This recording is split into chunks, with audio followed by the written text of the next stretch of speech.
دوستانم، روز سعید جمعه مبارک باشد.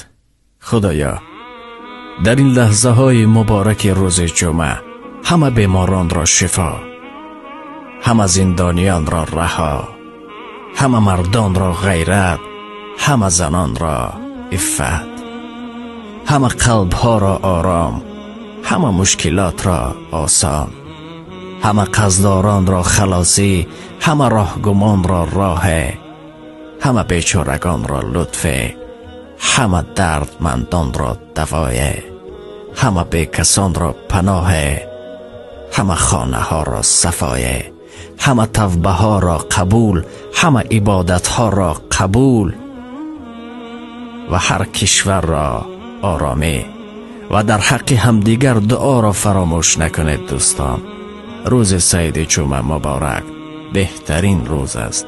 خدا نگهبان.